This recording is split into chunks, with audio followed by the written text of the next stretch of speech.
You are currently walking around in a body that is, for the most part, less than 10 years old. Even if your birth certificate says you're 40, or 60, or 80, the physical you reading this is a relative newcomer to the planet. Biologically speaking, you have lived and died several times over already, all without ever leaving your skin. Every single day, your body performs a silent, massive, vanishing act. You lose about 80 grams of cellular mass every 24 hours. That is the weight of a medium-sized apple, just gone, replaced by new biological building blocks. In terms of raw numbers, you are losing and regenerating about 330 billion cells every single day. That is 3.8 million cells every second. By the time you finish this sentence, tens of millions of the cells that were you are gone forever. We like to think of ourselves as solid, permanent objects, like a statue carved from marble. But the science suggests we are much more like a flame or a whirlpool, a stable pattern through which matter is constantly flowing. This brings us to a mystery that has haunted philosophers for over 2,000 years. The Ship of Theseus. The legend says that Theseus, the hero of Athens, had a famous wooden ship preserved by the citizens. As the planks rotted, they were replaced one by one with new, strong timber. Eventually, every single original piece of wood was gone. This raised a question that still breaks brains today. Is it still the same ship? If you take the old planks and build a second ship out of them, which one is the real one? This isn't just a puzzle about old boats. It is a puzzle about your life. If your body is constantly swapping out its parts, are you still the same person who was born decades ago? If identity is tied to the physical stuff we are made of, then you are a complete stranger to your younger self. But if identity is about the form or the story of the ship, then you are a continuous thread moving through time.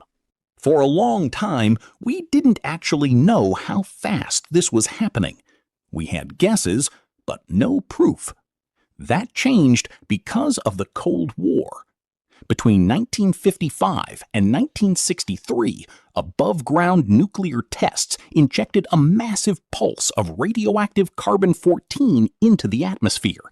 This radioactive signature made its way into the food chain and eventually into the DNA of every living person on Earth. Scientists realized they could use this bomb pulse as a biological clock.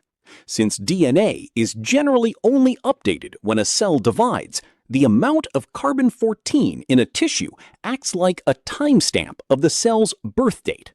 Using this method, researchers discovered that your body is a patchwork of different ages.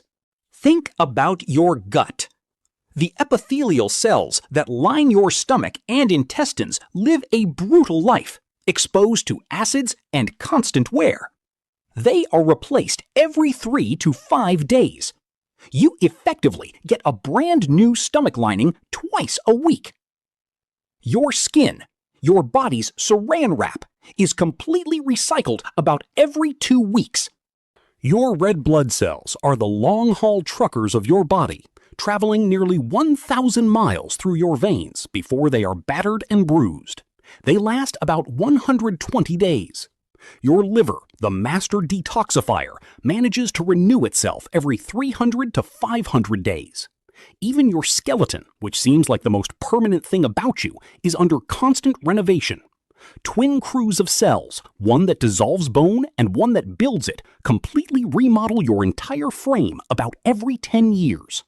So, if your bones, your skin, and your blood are all new, what is left of the original you?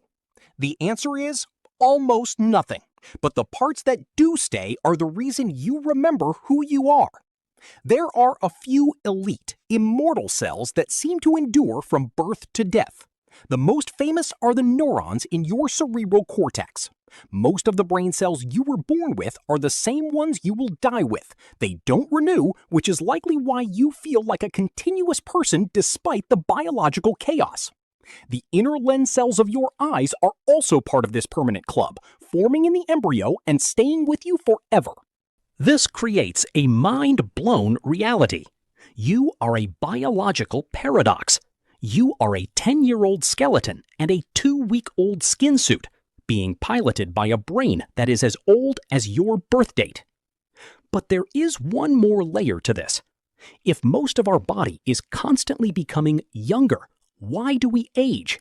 Why don't we just keep renewing forever? Scientists think it's because the instruction manual, our DNA, starts to get tattered and full of typos after years of copying. Or perhaps the stem cells, the master builders of new tissue, eventually grow tired and lose their vigor. So, have we lived and died before? Biologically, the answer is yes, many times. You have shed enough skin and replaced enough blood to create dozens of past versions of yourself. But psychologically, you remain a single, unbroken story.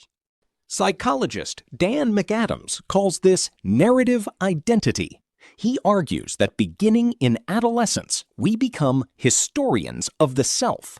We take the scattered planks of our lives, the changes, the trauma, and the triumphs, and we build them into a story that gives us meaning. This story is the glue that holds the Ship of Theseus together. The story you tell about yourself is more fluid than your traits or your values.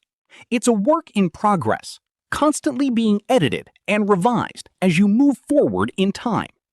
Even if you don't like the original materials your life was built with, you have the power to choose how you replace the planks moving forward.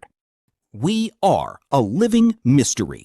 We are a collection of atoms that are mostly new, carrying around a brain and a story that are old. We are proof that you don't need to stay the same to be yourself. So, here is the question. If every single part of you, including your memories and your personality, could be replaced tomorrow, would it still be you in that body? Let us know your thoughts in the comments below.